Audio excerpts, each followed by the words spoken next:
Nobody seems to know the whereabouts of Stugotz. I don't know if he's like other Knicks fans just circling the earth, cheering because they've got a 3-1 lead and their franchise is relevant for the first time this century. I've got an update on that front 3 minutes ago. I finally got an update. He will not be coming in today. Oh, no. Nice of him to inform us halfway through what we're doing here today. Happiest Nick day ever. I want to get to in a second what Instagram says about all the people in this room, but I wanted to start with something else because I've told you before that I believe that Mike Ryan now has gotten his hands into the business of NIL and college football in a way that's unlike almost any other reporters writing and talking about this because he knows and he's seen the dirty inside of the machine. Yeah, I'm probably the only reporter on it that actually negotiated an NIL deal. I think he is the machine, Dan. He's part of the machine, and he's a UM booster, and he reprimanded me for saying that I thought Deion Sanders, with no Division I coaching experience, was worth what Colorado paid him just because of what I believe that name recognition does for a nowhere program. And I don't know if this proves me right or not because you know the business of sports, David. So you tell me. Joe Pampliano reports a couple of things regarding Deion Sanders and his $30 million deal. Already, Colorado is sold out in season tickets. They have a 700% increase in merch sale. They've added 800,000 social media followers. 45,000 people evidently went to their spring game. Last year, they gave away tickets for free for the spring game, and only 1,500 fans showed up and 50 media members showed up. This year, they sold tickets, and as I said, 45,000 seats and 300-plus press credentials. Has Deion already paid for himself? It's a great stunt, but he's going to have to win. So this is what you do when your program is in the crapper, right? You bring on someone, you bring on a name, and it's almost like what the Knicks did with Isaiah Thomas or even Phil Jackson when he took over president of the Knicks. You want to get credibility as quickly as possible, but when you add up all those numbers, they're not telling you the average ticket price. They're not telling you what the profit margin is on the merch. So I can't tell you that he has paid for himself. The only thing I will tell you is there's not one player who's ever paid for himself. When you say, oh, we're going to increase attendance by signing this superstar, it does not work. I've tried it. The math doesn't work. But for Deion, is he going to be happy? He's not a 10-year Colorado coach. My over-under for him is 3 seasons, and that's it. We do have exceptions to that general rule you just very confidently laid out, though, right? The idea that no player justifies. Well, minimum players can, but I'm talking about a free agent who you give $25 million a year to. LeBron James. LeBron James. You have to have an exception that proves the rule, but like, come on, right? You were too absolute about it. You can't say no player with the Marlins ever paid for himself. Or maybe baseball's different from the other sports. But I'm actually trying to think through this. I'm trying to think through what it takes to actually move the needle to Dan's larger question here. I mean, to answer Dan's direct point, which is, has Deion Sanders already paid for himself? No, not with one spring game, not with 47,000 tickets moved. In terms of moving the needle, it has absolutely worked. My main bone to pick with you when you were saying he's underpaid, just sight unseen, all right, just strolling in to his first D1 job, is he's making more than Kyle Whittingham. I mean, he's making a ton of money. Because of who he is. But that's all. Players will go to play for Deion in a way they won't for Kyle Whittingham. I mean, hold up. Kyle Whittingham has won Rose Bowls. Like, let's hold on. And I understand you're taking Travis Hunter, who was an unprecedented case study. But what happened with the wide receiver that took over that spring game?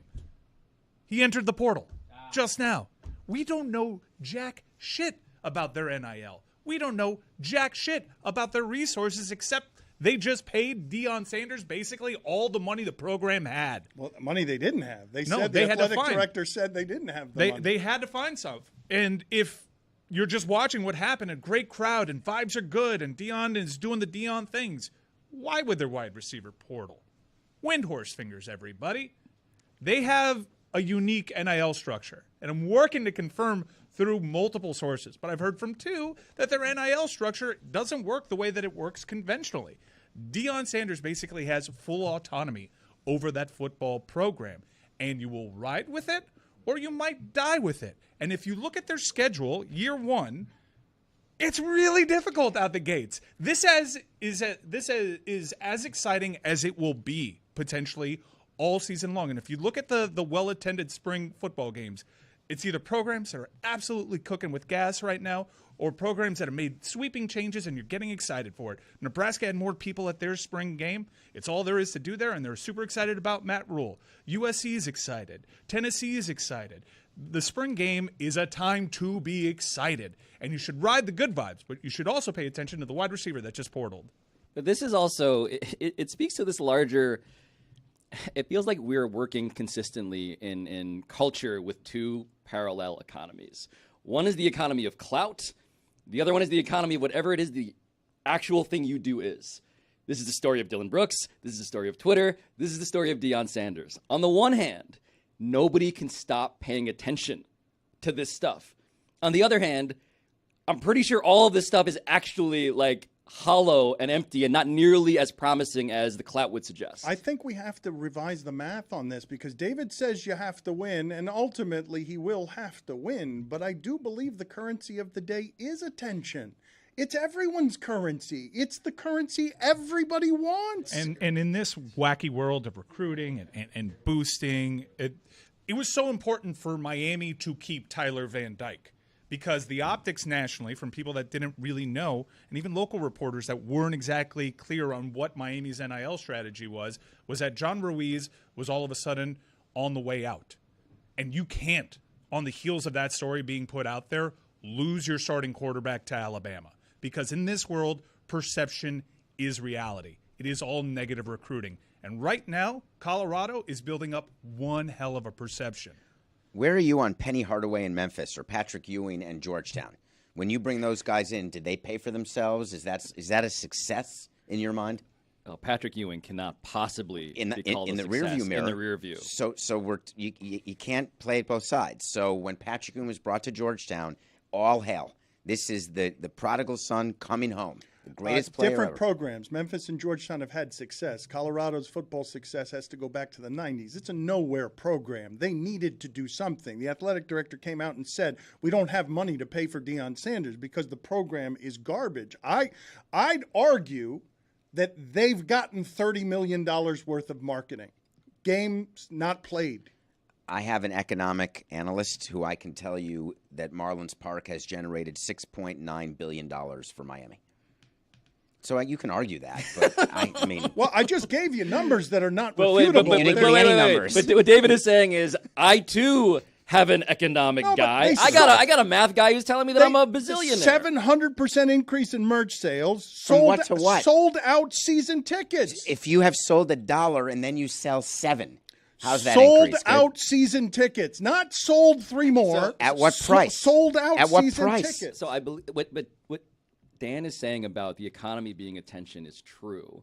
And it's also something that reminds me of the fact that the hardest thing to do is to cut through now, right? Everything is so deeply fragmented. If Deion Sanders who is more talked about than Deion Sanders in the sport of college football right now? Maybe Saban. And that I feel like is worth the $30 million. The question is whether your business, though, actually needs to run on the fuel of wins. And that's where this is like, yeah, you have the boom, but the bust feels impending. Right. And that is something that changes year to year. Yeah, you may, as a patron for Colorado, sign up for multiple years on your contract for season tickets. But in the game of boosting, that is year to year. And we saw it with Mario Cristobal down here. It was very easy to find people to pony up for Golden Cane access and to boost and to buy regular season tickets entering year one. Not so easy after you lose to Middle Tennessee State. You got to work way harder for it. It goes year to year. But is Dan right if in the first year that the boosters, so forget season tickets and merch because I think that's all a fugazi. I think it can be made up. But what if someone came in and said, I want Deion Sanders and I'm going to give the program $32 million? Then Deion paid for himself, right? Yes. Okay. We would have read that. I haven't seen a booster do that, but those season tickets are not refundable. He can go 2-9. And to Mike's point, you're going to have to win to keep it sustainable. They will lose the buzz, but they're sold out now, and they wouldn't have been because Colorado is the doormat. Colorado is not college football, even mediocrity. Colorado has not mattered in any way. We've talked more about Colorado since Deion Sanders got there than we have this entire century. It's why we tried to win the offseason in 2012. This is the exact same discussion. John Buck didn't pay for himself.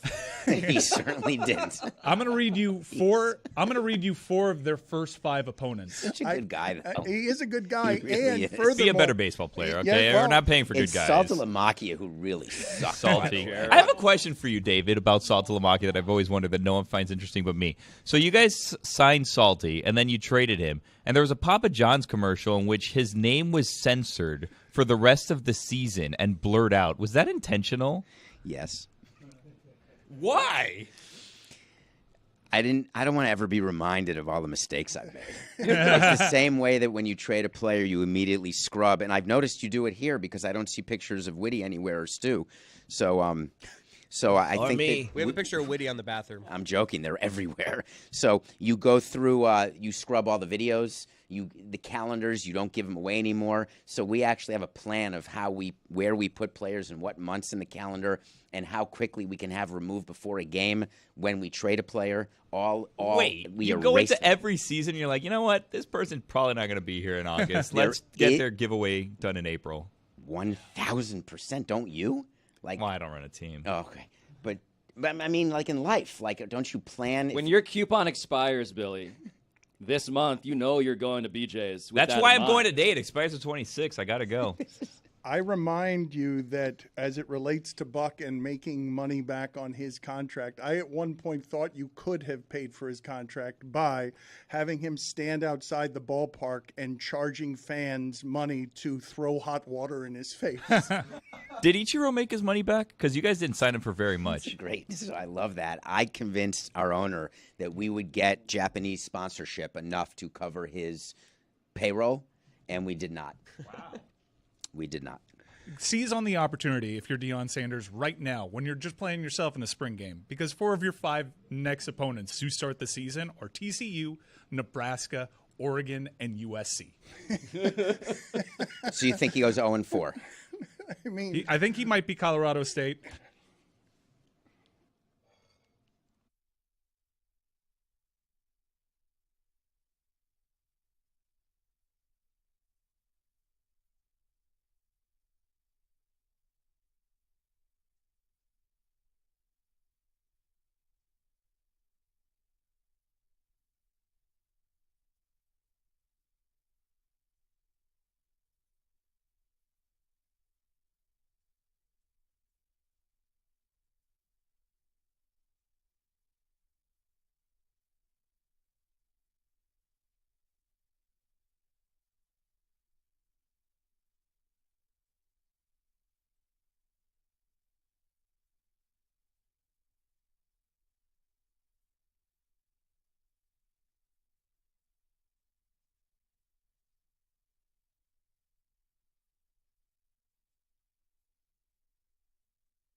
I don't know. I don't.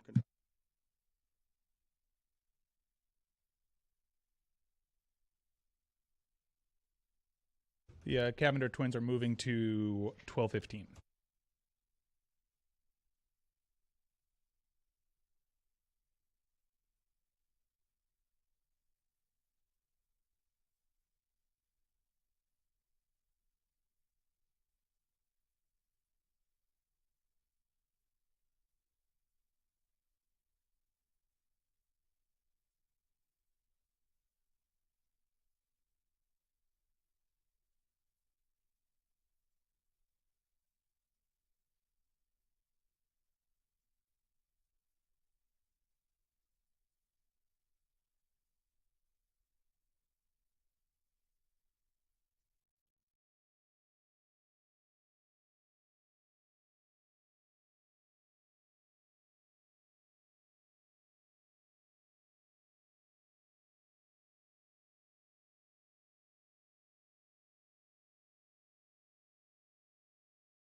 I don't know how often this has happened to you guys or anyone in our audience over the last, I'm going to say 3 or 4 years, where things are revealed to you about public figures that just sort of make you hang your head and say, oh, not you. Not you. Phil Jackson, this weekend on the podcast of Rick Rubin, says, quote, of the bubble experience, the pandemic experience, and all of the messages on the court at a time the NBA was protesting a police officer being on the neck of George Floyd for 8 minutes until he was killed. Phil Jackson, a hippie from the 60s, who benefited greatly from having Michael Jordan, Shaq, and Kobe, and then when left to his own devices, you saw him ruin the Knicks because he wanted to do the job lazy, thought he could be Pat Riley part-time, just hanging around because he's Phil Jackson, says, quote, it was trying to cater to an audience or trying to bring a certain audience to the game. They didn't know it was turning other people off. People want to see sports as non-political.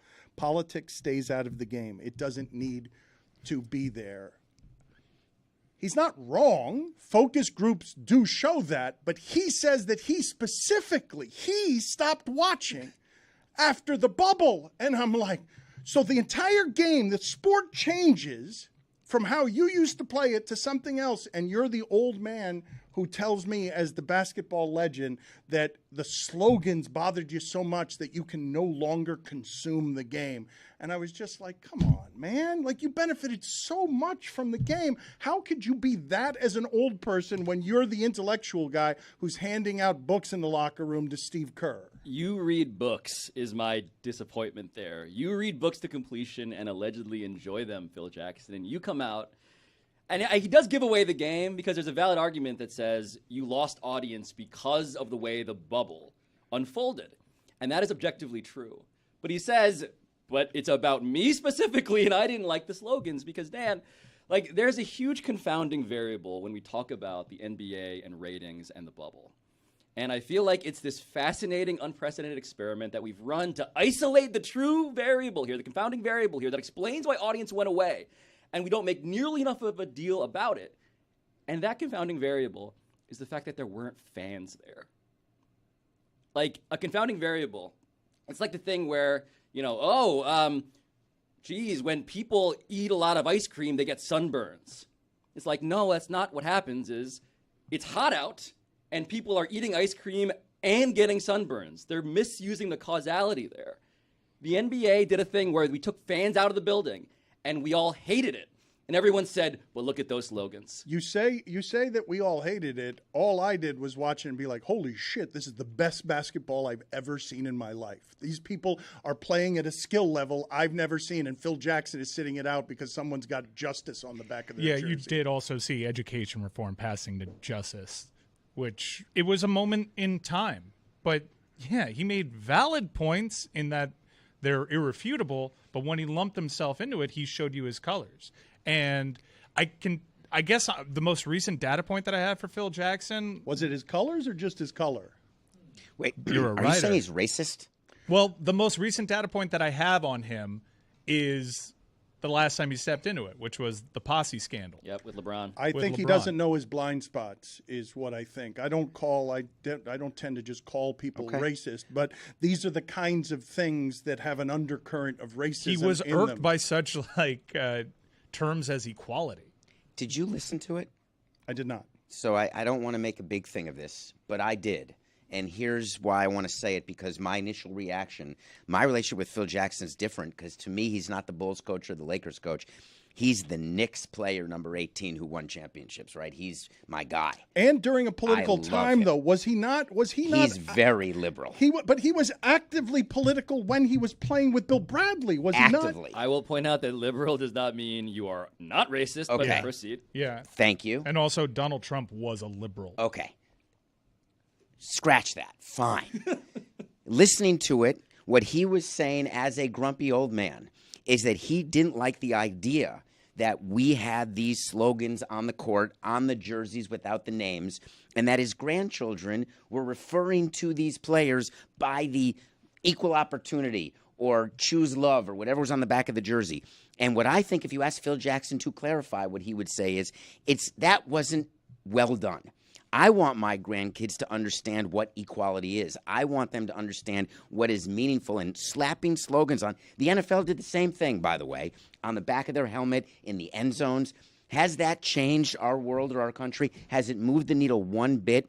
I mean, in racial or Tennessee social outlawed equality? slavery. So, job well done, Roger. Well, there you go. So I it stand ended. corrected. We ended racism. That Yeah, means we it's did. done. No, But- that was slavery, not racism. But Phil hasn't watched since the bubble.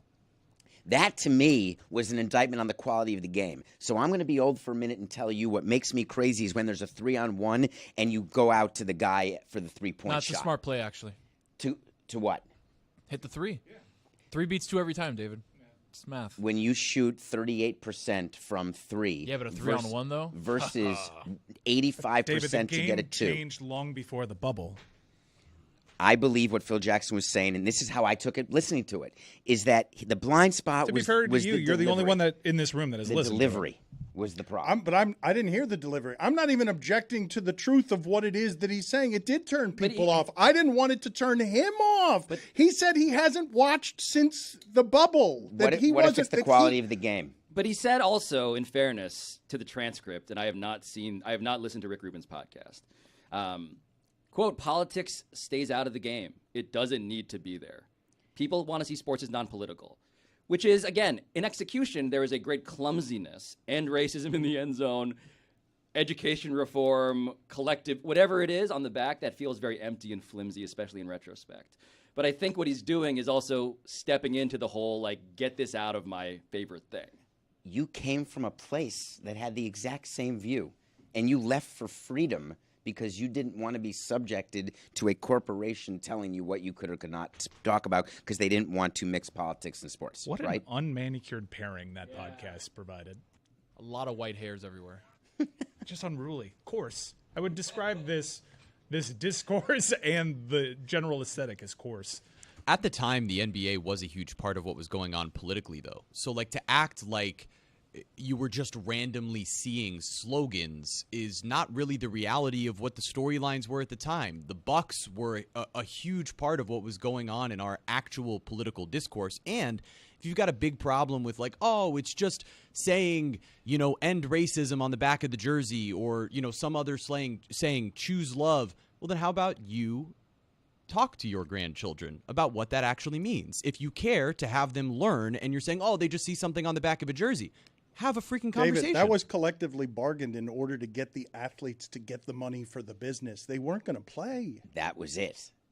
So that's the whole point. I agree with you. That's why Okay, it but happened. the choice was, but Phil Jackson is telling you, I would have preferred they not play. And if they are going to play, I'm not going to watch it because they are only playing because they're saying we must speak out about what it is that's happened as black leaders, as cultural influencers. It was important to them. There was, whether it was Kyrie Irving or Giannis Antetokounmpo, they were very close to not even participating in the bubble. Is it more important now, less important now, or the same? How would you describe the progress that we've had since the bubble? I mean, there hasn't felt like there's been much. I think Phil has to look in himself and also be accountable, like Jeremy says. Use that as an opportunity to teach your kids about what's happening in America. Why they got that on the back of their jersey? Oh, let me sit you down and tell you about a little thing called George Floyd. Let me tell you how this happened, and give them the information instead of shying away and Turning off the television. Yes, you dig, yes, sir. It also is just clear to me that maybe Phil just doesn't like basketball that much. That's what it is to me. But that's That's exactly all how man. I took Yeah, it. but he picked a terrible rationalization for him just wanting to do peyote. Well, and this is another frustration, is that, like, Phil, you should be like, yes, you should be making the sport more fun and interesting and offbeat. And instead, he gets to, and I'll use the word privilege here, not in any sort of really loaded way, but truly in the advantage of, like, branding of, like, I just don't like sports that much, but because I'm objecting to politics, it feels like I actually love sports more than you. And that's an insane double standard that has run through the entire discourse since 2020. And if this were the first time he stepped into it, I think people would afford him the ability to talk around it. He's a bit of a recluse now, right? I was surprised that he did this podcast. Literally, the last I heard of Phil Jackson was the whole posse controversy, which was had happened even previously. Pippen says he's a racist. I won't say it, but Pippen has said that of Phil Jackson, has called him flatly racist. When he didn't put him in the game, you mean? No. And we laughed recently at when he was Scottie selling Pippen. his autobiography. Yeah, we all laughed. We took turns making fun of Scottie Pippen for it. So there may be something there. I didn't talk to anybody. Old people are just stubborn too, right? They just He are was who born they in are. 1945. They are who they are. They're not going to change. But I don't think that means he's not educating his grandkids or doesn't care for them to learn things. I'm not willing Yeah, we're to take taking that logic leap. leaps. We're I'm taking just logic not leaps willing that to do all it. he did in terms of educating his grandkids Was was tell 'em don't watch we're the not NBA. going to watch Jamal Murray today. I think it's funny. And by the way, it's a very Miami thing, by the way, to love the bubble so much, given that you guys got a finals It was run out of great. it. That It was great. I was obviously actually thinking atypical. of Jokic and Jamal Murray in the bubble. I was thinking of the Utah-Denver Oh, series. Donovan Donovan Mitchell and Jamal Murray meeting in the cafeteria after the game, basically being like, remember that time we just scored 50 points against each other like 5 seconds ago? That's awesome. But I think the larger position, which is totally fair, and Phil is not alone on this, absent the very targeted rationale, is people didn't like sports during the pandemic. And I think there are lots of reasons why, lots of variables why. I just think it's very obvious when people are desperately platforming this one opinion to prove that it was actually the thing that I cared about and not the thing like fans being there that you cared about. I did not need these particular comments on Rick Rubin's comment on his podcast to understand that Phil Jackson stopped really caring about sports. All I need is his entire Knicks tenure.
We are scrambling and scurrying to make sure that our news sources are authentic and not fraudulent, but it appears that it is true, and Pablo will give us the sourcing on this in a second, that Tucker Carlson is out at Fox, that the most popular host and the most divisive of media creatures is no longer with Fox News. We are not getting any details. I imagine the details are probably pretty juicy if Fox News has a spine and a conscience about getting rid of their biggest moneymaker.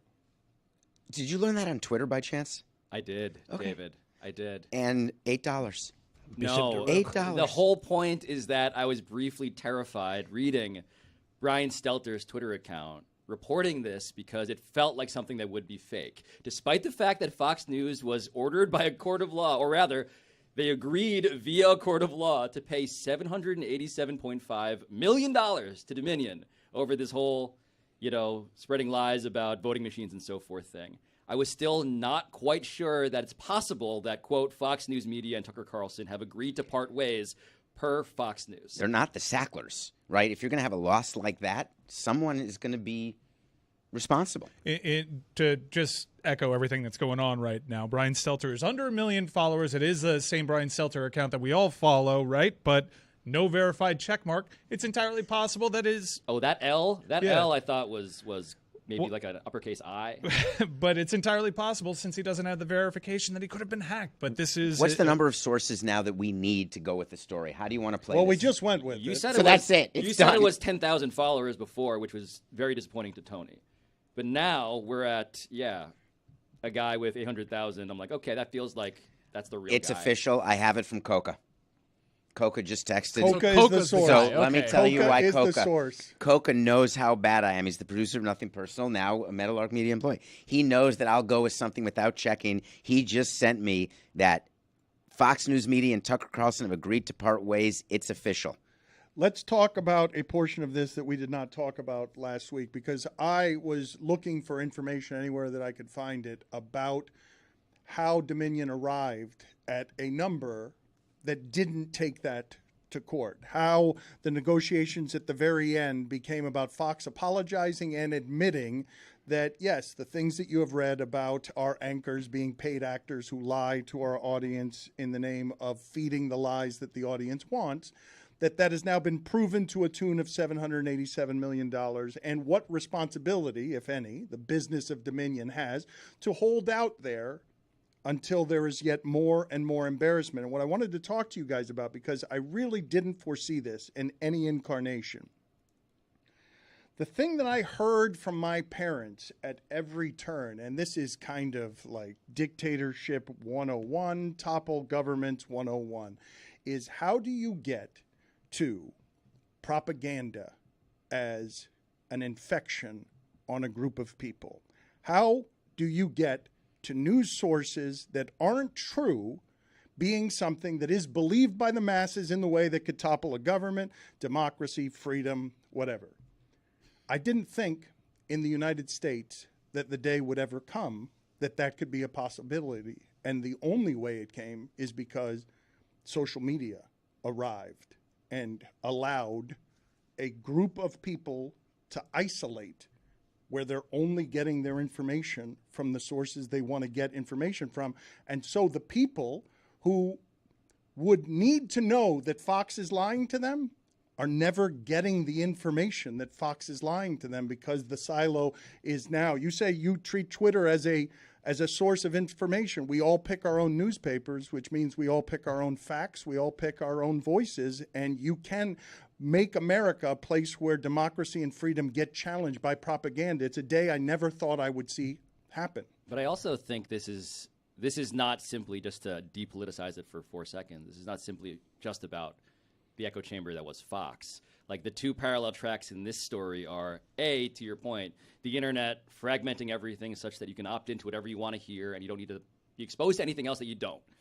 But the other parallel track that Fox News was better at than anybody else, and in politics I think it's fair to say that, like, conservatives generally far better at politics than liberals because they play to win. And what Fox News did as the dominant organ of the Republican Party which then metastasized into whatever it is now, is that they realized, oh, politics is no longer about how we're going to serve people. Politics is just who you are. You viewer, you American, this is tribal in a way that is about your identity. So what we're going to do is we're going to feed you things that reinforce identity. That's the irony to me about identity politics being the thing that the left always gets tagged with. No one is better at identity politics than Fox News. And no one was better at pushing that agenda, that identity, than Tucker Carlson, and it could be totally separate from the Dominion settlement. But the timing is curious. I thought he was too big to be fired. Well, No such thing anymore. No, there's no such thing. Is it a salary dump? Is it because through their own internal investigation and through the settlement they found he was culpable? Or did they just see Will Cain acting completely racist on the television and said, that's our guy? You think Fox does fire sales? What do you guys think happened? Well, this here? is a detail, David. Before I give way to you, this is from Brian Stelter. The biggest tell in Fox's press release about Tucker Carlson's exit is that he is not getting a final show. No chance to say goodbye on his own terms or point people to his next home. Fox says Carlson's last program was Friday, April 21st. Do we think something acute happened? It has to. Given that network's history, he was on a schedule magnet. Yeah. So therefore, you can't get rid of him, obviously. So there's a couple of acute things that could have happened, the Tucker right? Carlson white supremacy bobblehead night was just 2 weeks away.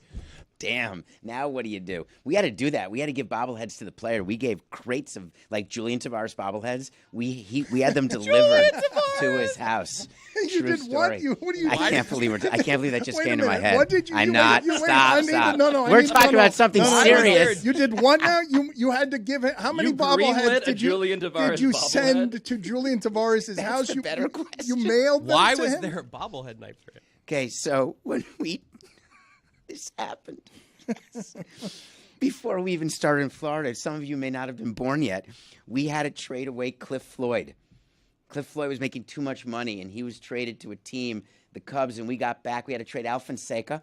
I don't know if you remember, and we got back Julian Tavares, and we were putting him right in our starting rotation, and we got a bunch of other players. But anyway, we said, we're going to show these fans how good Julian Tavares is. We're going to give him a bobblehead. He was the most unworthy bobblehead player in history. So he shows up, and we do the bobblehead, and we have so many extra, and he said, hey, I'll take them all. So we sent them all. No, I don't mean like a box. They come in pallets, if you've ever seen how bobbleheads get delivered. You sent him thousands or hundreds? I'm sweating. Hundreds or thousands? It's so Visibly hot in the studio. embarrassing. Put it on for the David poll at Samson. LeBatard Show. Did you think that it was conceivable that the Tucker Carlson news could have ended up in the Julian Tavares subject? It's going to be really weird when Phil Jackson takes the evening slot at Fox News. Where is Tucker Carlson going to work? Dan, next? you are uniquely equipped to answer this question. www.tucker.show. He has it, but we can all laugh. Do you know how much money he made for Fox? Yeah, billions. So just FYI, in terms of his ROI, for Fox to make this decision, something major happened. It could be related to Dominion. We never answered your question on how they arrive at 787, which I want to talk about whenever you're ready. But Tucker will land on his feet. He will have a platform. Tucker Carlson is going to make more money than he did at Fox. You think so? If Because he owns Bill his O'Reilly RSS didn't. feed. Bill O'Reilly didn't. But I believe that right now, www.tucker.show is a uniquely profitable enterprise. It depends on what. It depends on why he was fired. Bill Riley was fired That's for okay, a so- different reason than all, being conservative. All fair to point out that, and by the way, on the list of things that could derail www.tucker.show, I would say that actual criminality is not the biggest concern if you're a proprietor of that website. It's the fact that, and he already had been exposed as somebody who, on documents in text, had talked poorly of Donald Trump. It would need to be a thing that fully removes him as a plausible avatar for all the people who see this news industrial complex as a place where they can get the thing that makes them feel good. Like Dan, he is going to make so much money being the guy who was too much like them for Fox News. Fox News had to do this because they were forced to, because this is a nightmare. You release that guy to compete with you now? The details matter, and we will find out about the details. Pablo did mention the private communication that got out where Tucker's honest thoughts about Donald Trump came out through those private messages, and he demonized Donald Trump. And in one of his last on-camera acts over at Fox News, he was a huge tool in normalizing Donald Trump, smiling, heaping glowing praise on Donald Trump, and part of the pivot from out of DeSantis back into Donald Trump. That was the agenda. There's a lot of questions that I have. You can make the argument that he's the second most powerful person in the party. Yes. Yeah, because he is 100%. that agent. He is that agent of propaganda. That's the power of the media, and that's the power of social media. We blew by something that you said about you think that social media is the reason all this is happening. If you go back over our history, when we went from horses to trains to planes, part of the reason why it took so long to count votes for presidential elections, no one was communicating with anyone. You couldn't find someone on the West Coast. You had to literally drive to tell them the news. Right? The Civil War, let's say, ended different days in different places. So it's a different world now where information is happening real time. So the power of communication has changed far more. There have been Tucker Carlsons always. Yeah. Yeah, well, Bob because Coughlin before, getting back. He just has a bigger platform. Before it was Tucker Carlson, it was Bill O'Reilly, and I think Tucker Carlson's kind of proof that Fox can make anybody in that slot, because his show got bigger than Bill O'Reilly's, and we were asking the same question. Bill O'Reilly was such a huge cult of personality over there. Tucker Carlson was this media journeyman that had been fired from several places. Could they do that with Will Cain? They can make anybody. It was the in right that time. slot. That's what you try to do, is you try to put someone in a chair where they're going to have the ability to keep the audience. It's how they do programming. When you put someone after the Bill Maher show, let's say, you're doing it hoping to keep an audience. But I think the reason why Dan, you should have unique insight into this is because leaving a company to start your own thing, we're not in a world where Bill O'Reilly, when he left Fox News, couldn't, start his own thing. Like, now there is Substack. Now there is all of this stuff. It's all there for it. He started his own thing, though, and quickly evaporated. Nobody's heard from him in a minute.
David, you know business, you know law. If you want to be more informed on things that the mainstream media isn't quite talking about expertly, Nothing Personal is the name of the podcast that he hosts for Meadowlark Media and the LeBatard and Friends Network. Take me through how you believe that Dominion arrived at $787 million is the number for you, dragging our credibility falsely, the way Fox has admitted to dragging Dominion's credibility. What's the price of that? So you're saying something with emotion, and these settlements are not done like that. It's a pure business play. What you do is you take the math of what is your probability of prevailing, and then you multiply it by the lawyer's fees, And then if you want to put some sort of percentage in for that sort of emotion or the trouble, or some people put an hourly time amount, I'm going to have to testify for 3 days, and I'm going to have to spend 2 weeks preparing. And so I judge that I'll be spending blank amount of money on myself to do it. What I think happened here is both sides realized they're not sitting in Delaware for a 6-week. It is so prohibitively expensive to do a trial that long. And what would be the likelihood? What would be the result? Where does Fox think its exposure is? What is Dominion trying to get? Is Dominion trying to get Fox to say they lied? Is Dominion trying to do anything other than get people, not you? They insisted on an apology. But not to you. So here's the Dominion. Do you buy Dominion things? No. Okay, right. The apology is the people who are actually spending their money. Are their machines reliable? Can we spend them to have them in the local election for school board? Right? That's the concept. And so the reason you got the apology was not because they cared that Fox lied. They cared that people believed what Fox said and therefore weren't going to do business with them. So the $787 million was a number arrived at where Dominion says that's what I think my approximate losses are in reputational damage and actual damage. Fox says my risk in this case could be over $1 billion. So therefore, if I can get them under $1 billion, my lawyers have suggested I settle. And that's how, over time, a settlement comes. I was reading this weekend that Rupert Murdoch actually has some financial issues that he has to worry about beyond that settlement because of the divorce and the way that his money has been cut into. I know that you laugh at the idea of Rupert Murdoch struggling. No, just divorce. Well, by the way, this is the family that inspired Succession, by the way. Like, all of this is very on the nose. To be watching Succession and then to see, like, real life, like, oh, this would be a great episode. What are your thoughts, though, on what Dominion's responsibility is, if any, to the country? I know that David's going to laugh about that because their responsibility is probably to the business of Dominion. I wanted the trial just because I am not used to the kind of honesty that we got when things were thrown into the light, and I wanted more and more of that. Because no one lies under oath. No, I'll say it again, right? Like, what Dominion's lawyer said is, I believe, how David sees this, which is that, quote, money is accountability. And I would like to live in a maybe utopian pretend world in which accountability is accountability. And our only lever towards getting that, unfortunately, happens to be a justice system that allows escape hatches if you have enough money. You're adorable. You really are. I love you. I'm so happy to be here with you. But that is a world that will never exist. Because it doesn't make sense, does it? I mean, makes dollars. No, he wants it to make dollars. I'm just when you're going through any decision you make in your life, does money factor into it? Or when you're deciding on how to travel, where to stay, what to do you think about money? I think about money, but not to the extent that you calculate everything live, such that you are. It's almost like David is playing real life Grand Theft Auto 5, in which he sees like money flying out, like characters, like numbers over their head. Were you about to call him pathological? It sounded like you stopped yourself. I mean it as a compliment, actually. I hate when people do that, by the way. Totally insulting. They never mean it as a compliment, by the way. No. Let me tell you why, though. Why are you all of a sudden allies with David Samson? You know what? I like David Samson. This is weird. Twitter blue gang is out of control. Weird thing Dave, you know what? happened. You're good in my book. Neither of them take things blood personally. With Team David Samson.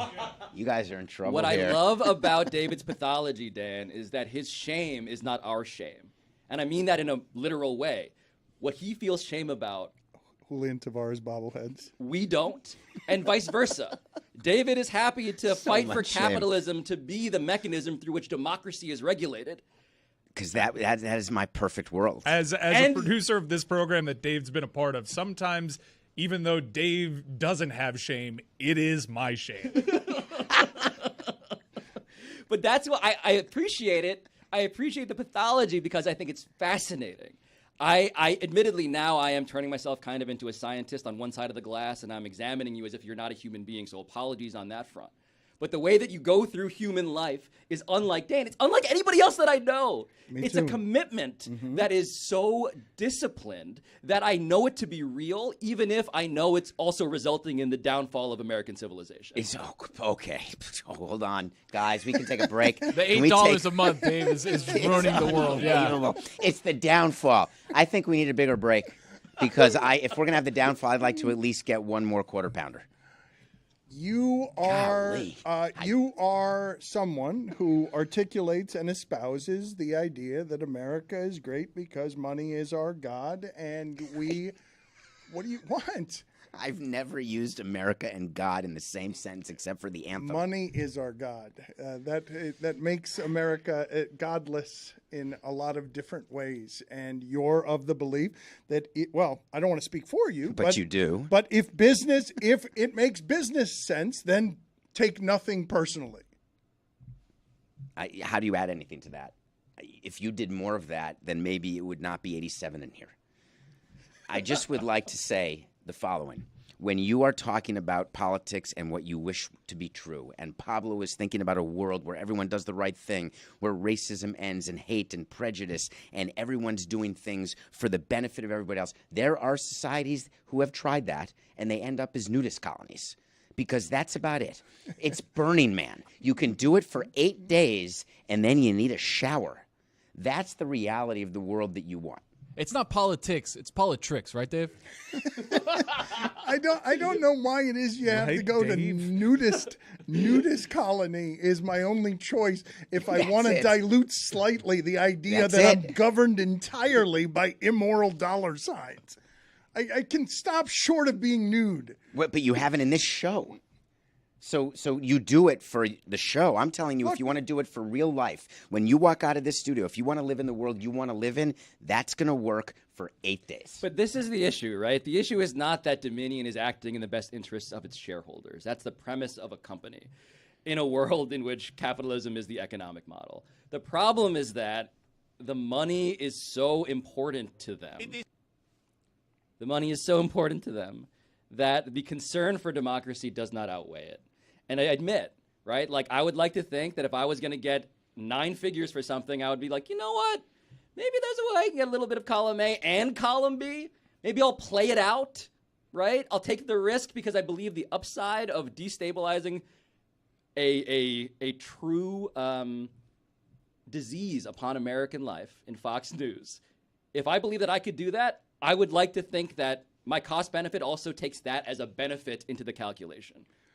You guys think, though, that the Dominion thing is the reason? They say they're parting ways, right? And right now, the quotes and the information that's coming out, which is flimsy so far, says that they've agreed to part ways. That the two They sides always say it that way, though. Right. Well, I mean, there does have to be some, maybe not for Fox News, but I would assume someone takes the fall because it's, even though they made billions while they were pushing this lie, even though it may end up being the consumer that ends up paying more for Fox News in the future, they will recoup their dollars. But in the meantime, they're looking for someone to blame. And it's really hard for me to separate the timing on all of this. We need info, Mike. I mean, I hear you and I agree with what you're saying, but it's entirely I'm not comfortable saying this. Right. Now. It's entirely possible, given that company's history, or just companies in America, that Tucker Carlson's departure from Fox is totally independent of that of which happened with Dominion. But Tucker was lead agenda pusher, lead propagandist on this project, and someone's got to hold the bag. We don't have nearly enough information that is true, but one bit of information we have that is very useful context is that it seemed like Fox News was uniquely invulnerable when it came to scandal, disrupting whatever it wanted to do. This was the thing about leaked texts. This was the thing about Dominion voting machines. This is the thing about conspiracies. This is the thing about lying to your audience and admitting to it behind the scenes, and them learning about it ostensibly or having the ability to access it but never wanting to. It felt like they were invulnerable to those pressures, and now for some reason they are parting ways with the guy that mattered the most, and that is fascinating. Is this a victory for democracy? Is that how we're gonna? Is that how you really want to say this? No, they're just going to replace him with the next propagandist. So right. I'm just trying to not be a nihilist about it, but that's just, I'm not going to extend Fox any benefit of the doubt that they're actually going to change their ways. They're just changing the host.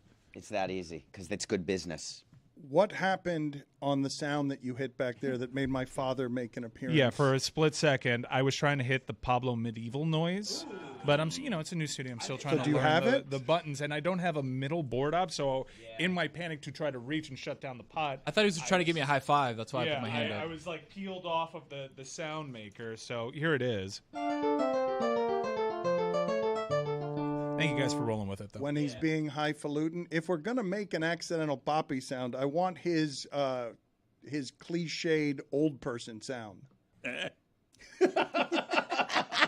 The actual opposite of the highfalutin sound is that. That's my. Is that you? Is that your voice? That is not Pablo's voice. It's clearly my father's voice. He was it is? confused. It's a soundboard, yeah. He was asking someone to repeat something. No. I think I had asked him about something about the heat, and he got caught off guard with that.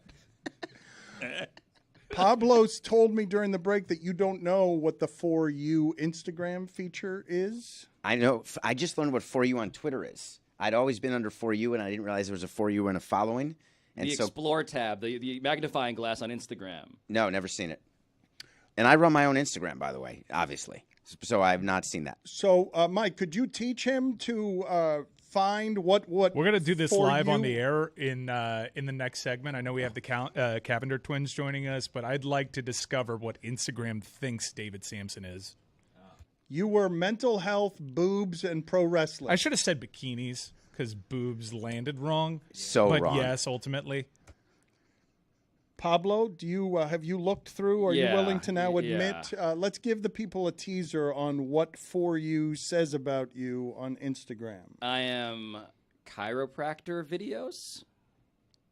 The ASMR on those people cracking backs, irresistible. Are you to me. tribe Dr. Pimple Popper too? No, that's That's a disgusting. bridge too far. I love it. That's a crack too Yeah, far. you start with the back cracking photos, and then you clearly have a pussy future in front of you. Whoa.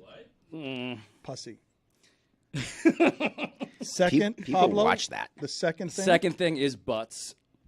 Butts, just butts. Yours? It's always I butts. should have said bikinis. Sorry, that landed wrong. You're my brother. And the third thing is the same apartment, I think in Berlin, in which someone has like a plant and like another plant, and I'm like, ooh, I want my apartment to look like that.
I did not know this before learning that they were coming on today. The Cavinder twins will join us shortly, but they earned an estimated almost $2 million in endorsements from 40 some odd deals that they have, and that money represents more than any female basketball player gets for anything in America, no matter how great. And it's because of how they've managed their brand, how they've managed their following, how they've increased their following. Because at the start of the pandemic, they didn't have a following. And then through TikTok dances and dribbling of basketball and being good at Fresno State, they developed a following that makes them more valuable than any female basketball player anywhere in the world, and so valuable that they can just leave basketball now. Yeah, they've outgrown the sport, and basketball was merely a vessel to help get them to where they are now, which is, in reality, they are moguls.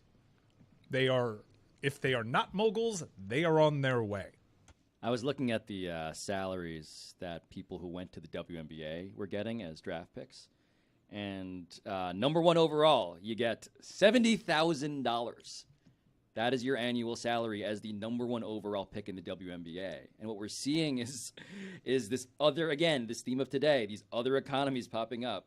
They have realized that actually my job isn't really basketball, because why should it ever be if that's the market rate? The definition of celebrity monetization has changed tremendously, and it started with the Kardashians. They're not real celebrities, but they're really wealthy.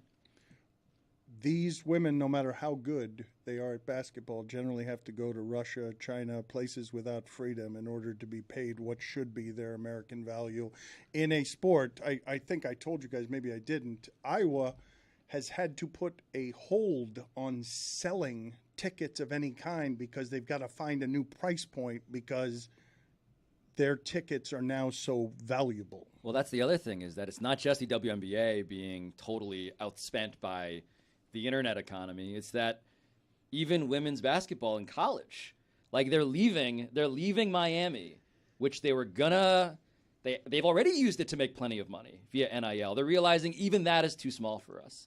And the idea that there's now a pecking order in which college is bigger than the pros, but that whatever they're doing next is even bigger than college is where they begin to be really interested. But you know, they're unicorns, right? Iowa, that's a unicorn. This is the perfect storm of value that happened.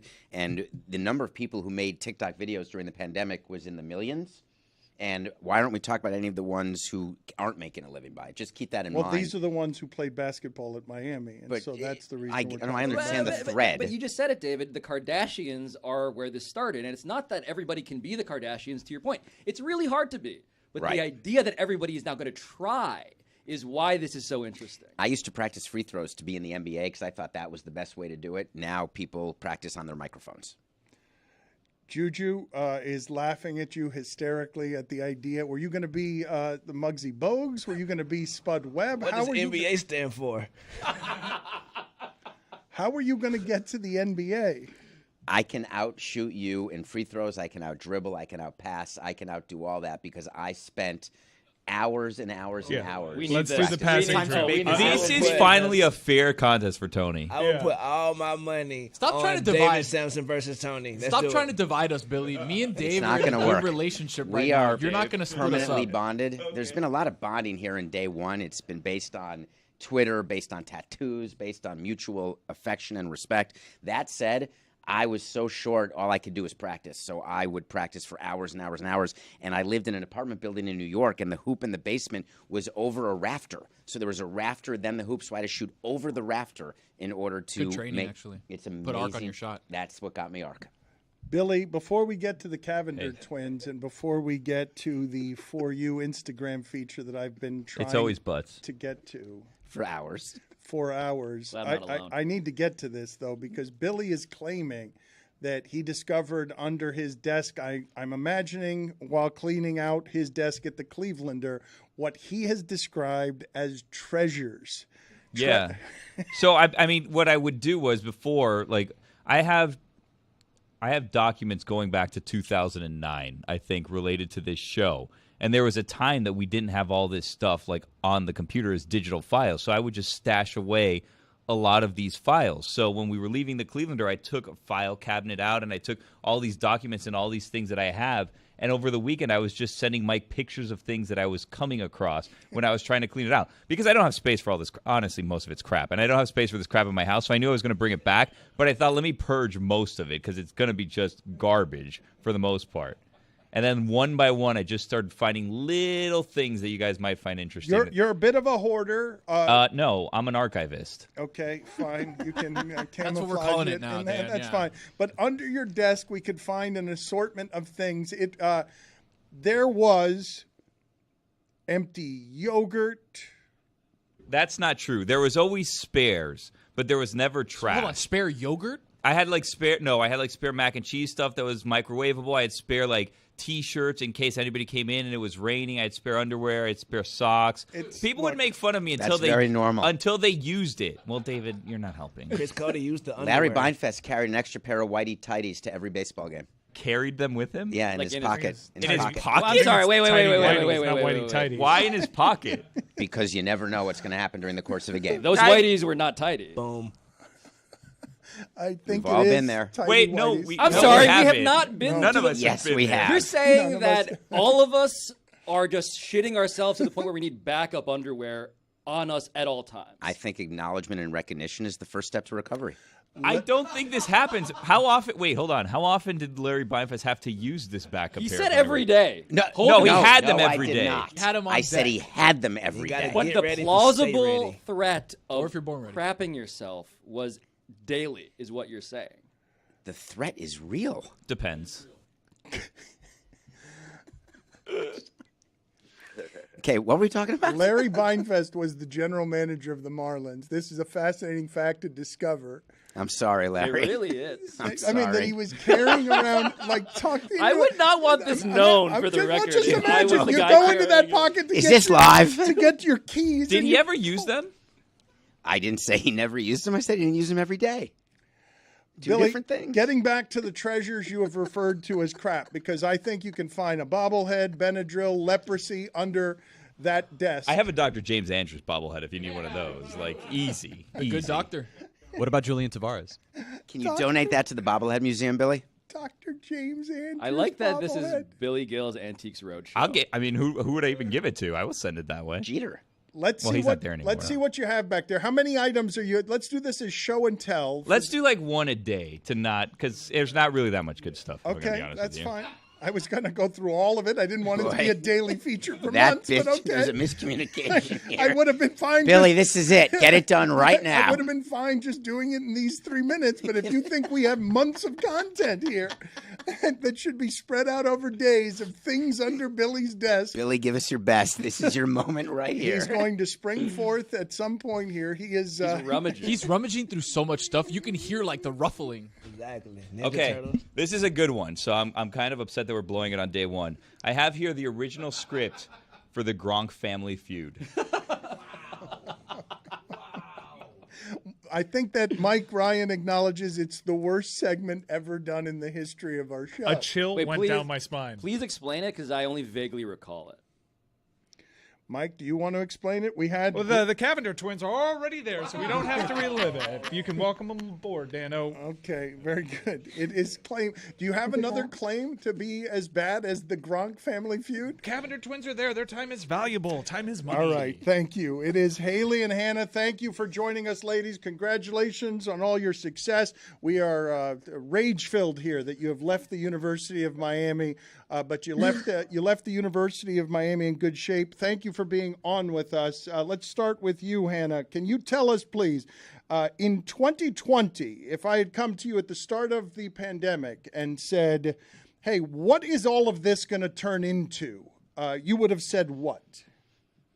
That's actually a great question. I tell Haley this all the time. I would have never predicted myself to be here after the pandemic, and then when NIL passed, I literally just kind of go back months at a time, and I'm like, wow, so much have happened. You've learned so much, you've experienced so much, and I just try to be grateful. But yeah, I would never have envisioned this for myself. This is definitely a dream job, especially even transferring to the University of Miami. I thought I was going to stay at Fresno State my 4 years, but I think just taking that leap and trying to put yourself in the best position, like that's what we were trying to do, is get to the March Madness tournament, and then doing what we did this season in the March Madness tournament was just so Force Loco. Haley, take us back there, though. Take us back to the start of the pandemic, the start of your story, your brand management, your TikTok management. Paint the picture for us, what you and your sister were doing start of the pandemic 2020. Start of the pandemic 2020, I think that when we came back to Arizona, because we were in COVID, we didn't really know what we were doing. We had so much free time. And TikTok was evolving, and Hannah had her own TikTok. I was very off social media. I don't know why. I thought, like, for some reason I was not a social media fan, which is so ironic now. But Hannah was like, Haley, come get in this TikTok. And we have a hoop outside, and we did a basketball beat, and it just, like, blew up. And I don't know. That's literally all I could say. I have no idea if it's the twin thing, if it's not. But I think it was just, like, a domino effect. And being able to share and start TikTok with basketball and then see it evolve and see where we are now 3 years later is just so crazy. But yeah, that's where it really started, was just doing some beats to basketball, involving in like twins. And yeah, here we are today. So I really couldn't tell you why or what, but I'm just super taking it day by day, to be honest. Hannah, can you explain to us when you felt your life change? I would say when I started to feel a huge difference was on July 1st, being on a billboard. I didn't even know that was happening. So I was like, wow. Just seeing yourself on a billboard in Times Square was honestly like a bucket list. Like, I was like, wow. But I think when I kind of started everything, seeing, this could be a job, this could be a business, was probably in December after the July 1st pass. Obviously, we signed with an agency, ESM, and we got an amazing attorney, Darren Heitner. And I think that just seeing them be so proactive with brands that truly fit Haley and I and who we, want to work with, is kind of was like, okay, I could see myself doing this long term and, kind of branching off and being an entrepreneur after basketball's done. Haley, did you realize right then, wait a minute, this is a career. There's a career. There's absolutely a career here. This social media thing that I have no interest in, there's not just money, there is life-changing career opportunity here. Right. Like Hannah said, I think that when the first year happened with NIL, I really didn't even know what to expect. So it was really hard to say, oh, let me do this after college. Let me do this. Like, let's just focus on, getting our degree, playing basketball, because you never know what to expect in this type of business. So I think when, like Hannah said, in December, once we got a team and started being really proactive with like seeking long-term deals and then signing with champs, I was like, okay, wow, like this is something that we really have passion for and we can really do. And then WWE and all this other stuff. But on all honesty, I truly didn't think it could be like insane in what it is until probably this year. Like at Miami, I was like, wow, like we could really do something with this after college, and set ourselves up to, create even more than what we already have done. So I think just trying to see where it goes, but also capitalizing off of it when, it's a relevant time is something that Hannah and I try to do as well. Hannah, I want to ask you about that in terms of the length of career on court versus off court and your ability to monetize what you're doing.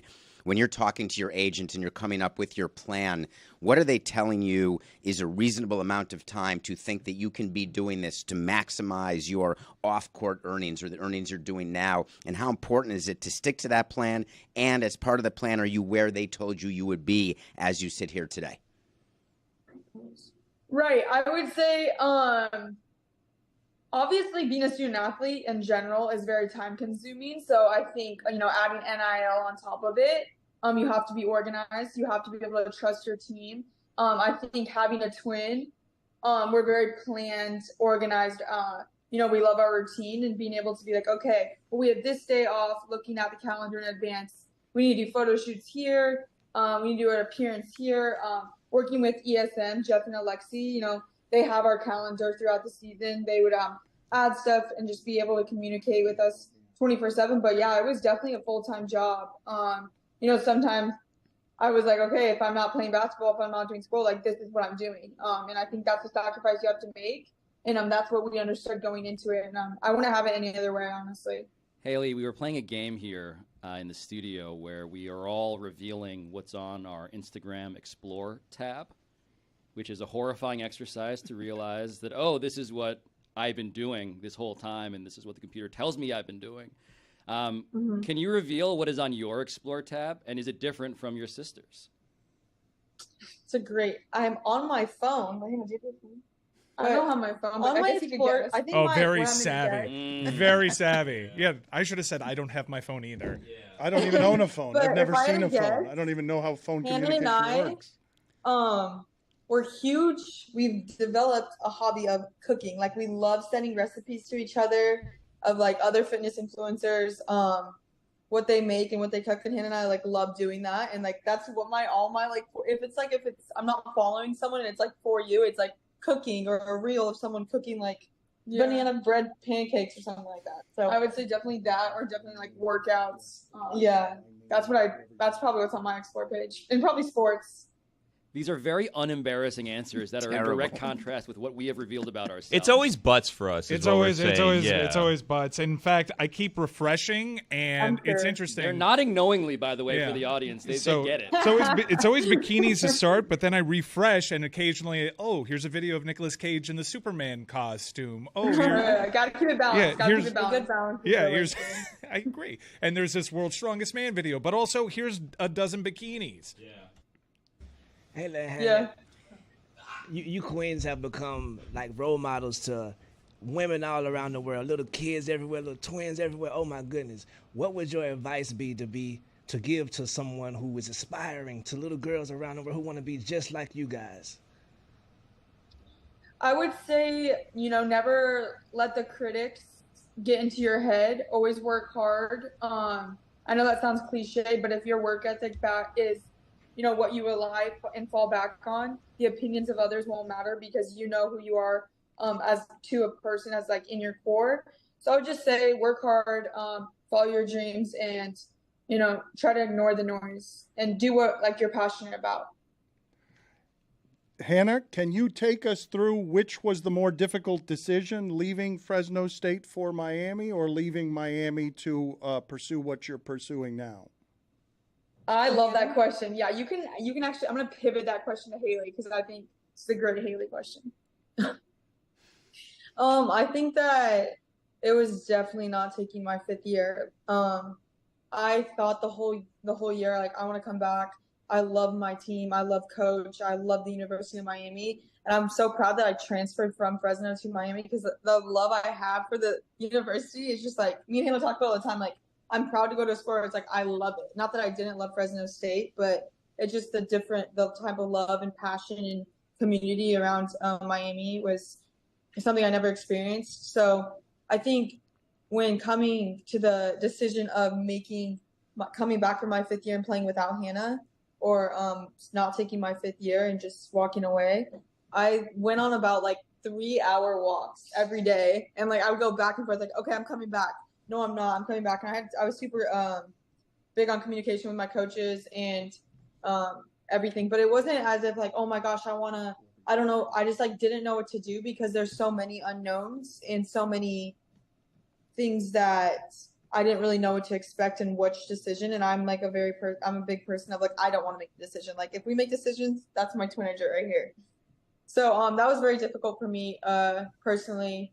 But also I know like the simple answer is I don't want to play basketball without Hannah. And I just am glad that this season, I got everything I wanted from this season. I love my team. I love the school. So it's a good way to go out. Quickly, last question. What's next? Wrestling?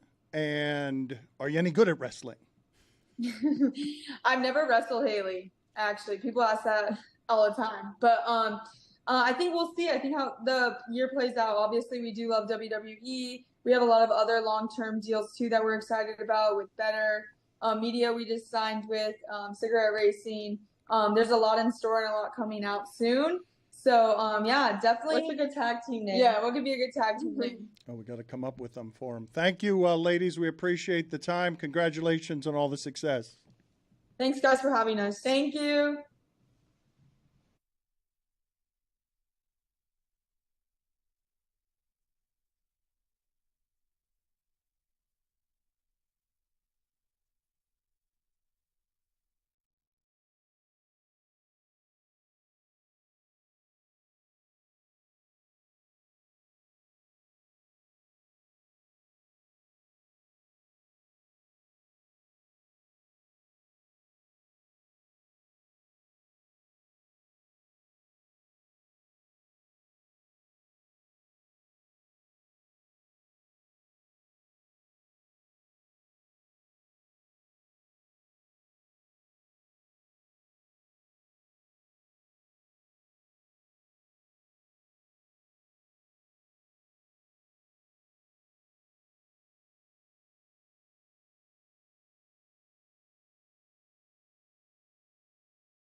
want to break it to the audience that it has been a fairly eventful day when it comes to talk show hosts on cable news programs, as Don Lemon is now out at CNN. And I want to ask David Samson this because my own working theory, if you've been paying attention to what's been going on around CNN and particularly Don Lemon, this isn't that much of a surprise. Certainly nowhere near the surprise that Tucker Carlson was.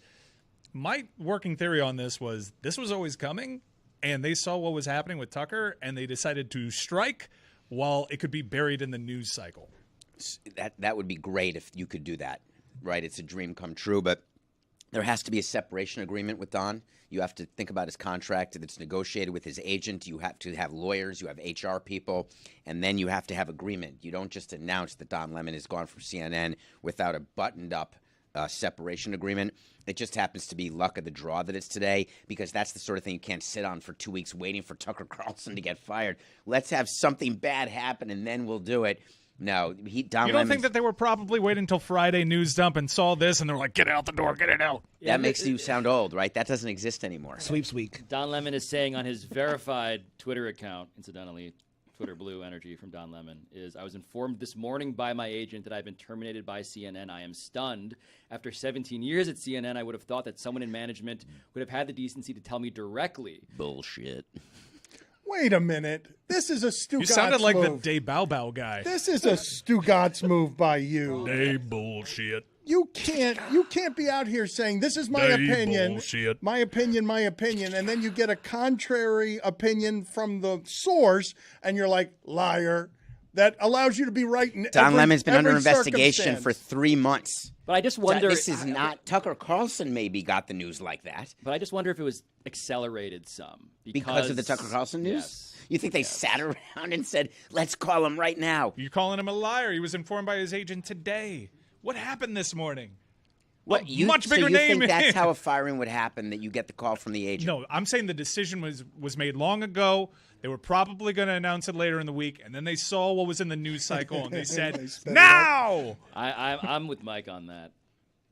The move of saying I have an opinion, and then the person involved with refuting it gives a different opinion, and you call him a liar? When a manager says that they've resigned, do you believe that versus they've been fired? I mean, I'm not going to be absolute about it. I don't immediately assume that everyone's lying. How See, about that's that? the difference between you and I. David, if a manager tweets out that they were fired, though, Don isn't saying he was like that. It's his decision. He's saying I was. When you fired. say I'm stunned, I believe you're stunned. That's how. And how that's about why that? he says it that way. Exactly, so you'll believe it. Exactly. Salute to Stone Cold. I am disturbed by what fast friends Tony and Samson have become. I don't like it. remarkable. Why? It's a powerful alliance that David and I are creating with each other. You'd both get voted out first. But we do it together, Thelma and Louise style, baby. Exactly. Holding hands That's right off the it. cliff. I'm worried if I'm Coca. In the post-game show, we are going to finally do the For You Instagram segment. Are we not? I'm not on Instagram. It's such a good game, and we have only begun to play it because people keep getting fired from major cable television networks. We haven't even begun to play it. Who's played it? There wasn't enough time in today's show. I wanted to talk about Tank Davis's liver punch. man. Oh, come on. We have to talk about that in the post game, Dan, please. Oh, that's good. I've never seen someone with that punching power at that size. It's like Samson can hit you the way Tyson does.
So, Cougs, you guys know him as Cougs?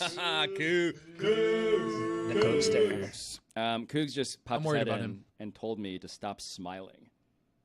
And He always does that, Pablo. He always gives people unwarranted advice. He comes in, says something, and then leaves, and you're like, get out of here. the point is, Cougs, that I'm like, not to sound like Sergio Dip here, but I'm having the time of my life. Hey. This is great. I mean, I just want to revel in the fact that David Samson is here in person. I am here in person. Dan has left. Are we reveling in that fact? You guys, just like the hang that has been today. But why can't you smile? Did he tell you? Was there a reason? I just felt like, I guess, the opposite of what a woman being catcalled on the street felt like. It's funny because we do the bit around here that you when you used to work, whatever you used to host. I don't know if we're talking about it. Yeah, we're fine. Why are we not Why are you mentioning being this weird? again daily? You're being weird. I don't That know. just made it weird. Stop being weird. Yeah. We Why are always you used to being make weird? Stop smiling. make a High joke noon, about yeah. you sounding like you're smiling all the time, but I don't hear it as much when I see you. Whereas when I'm listening to you just on a podcast, it always sounds like you're smiling when you're talking. But when I look at you and hear you talk, I don't hear you smiling when you talk. You can't hear this? Do you see how shiny his forehead is when he smiles? I think I know what's happening. It's very interesting to me. Cougs has taken over South Beach Sessions, and I don't know if you've seen what's happened to South Beach Sessions recently. Oh, but that's Sob why. Beach Sessions. yeah, it's just folks crying, I am. and he's trying to such a good deprogram point. your happiness. Such a good point. I'm about to do South Beach Sessions today. Oh wait, then there you Are go. you as the host or the guest? As the guest, although I guess now the guests are also kind of the hosts. Make Dan because- cry is the goal, I think. Don't Right, are cry you too much prepared because then there's going to be to flooding and emote? Billy Corbin comes around and it's a whole thing. It's like a bat Is signal. he going through? Is that the order of people who are new to Meadowlark? But Amin got one. You get one. Where am I in that I list? see where would this you is say? going. Yeah, I'm next. yeah. David, I got one. David. Yeah, Cougs, tell David to stop smiling next week. It is a grief buffet. South Beach Sessions is just an all-you-can-eat. Everybody is just crying all over the place.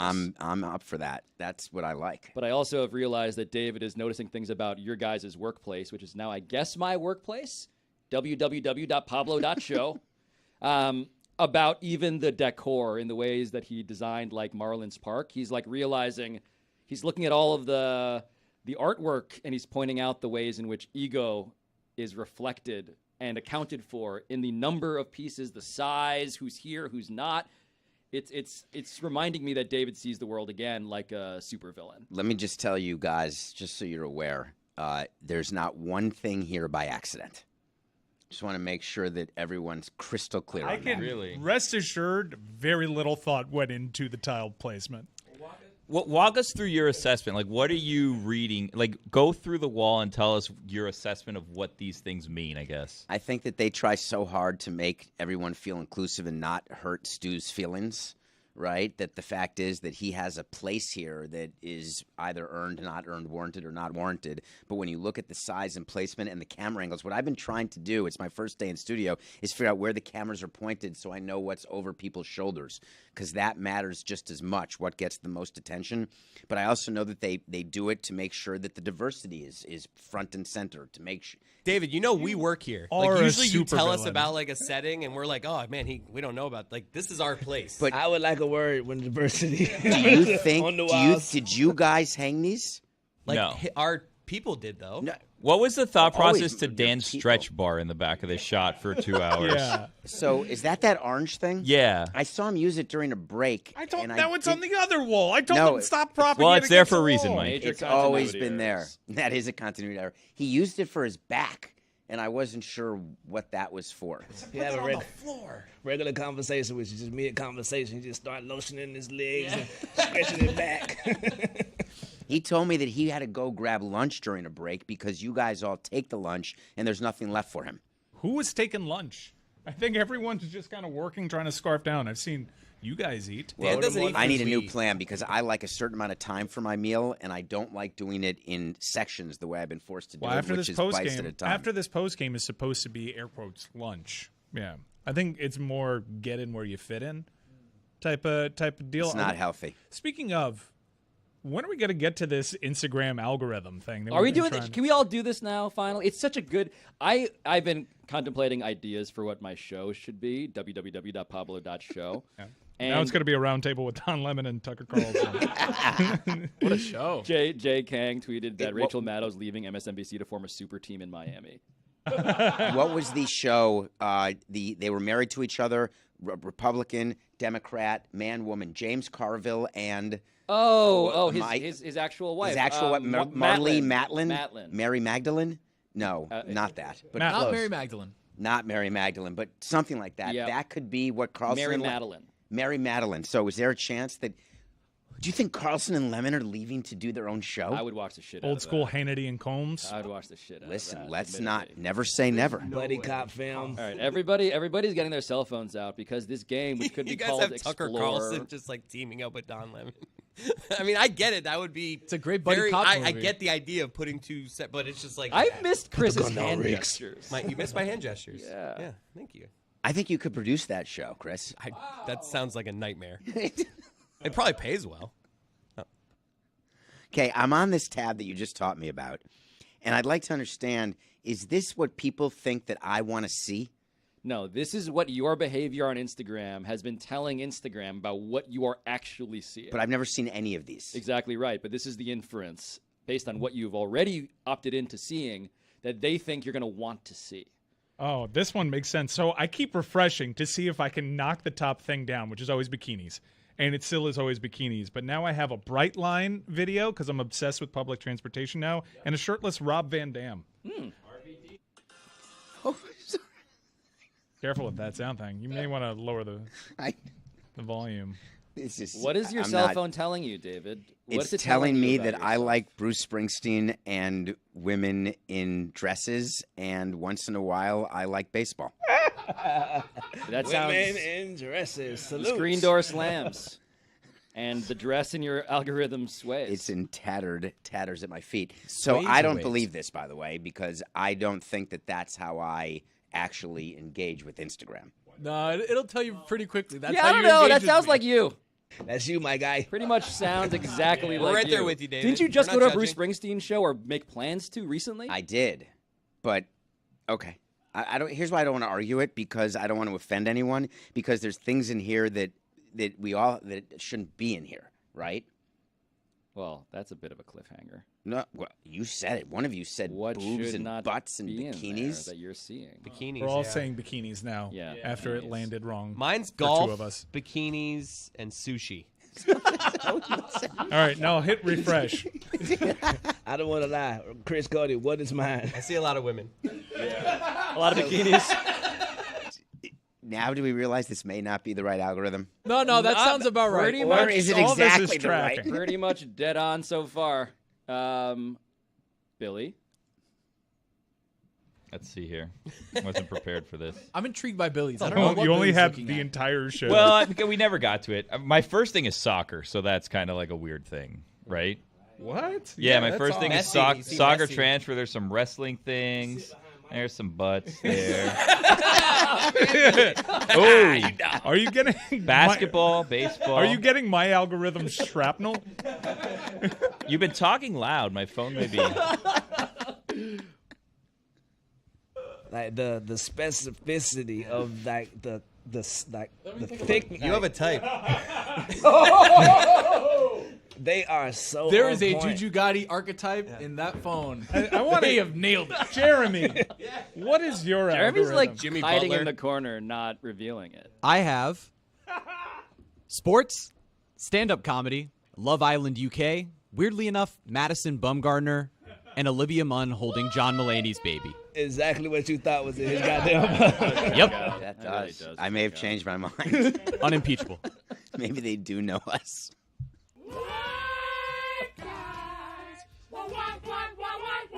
I was looking that since for that since David Samson said Bruce Springsteen. I just couldn't find it because the buttons are all in new places. Finally. Springsteen's also on mine.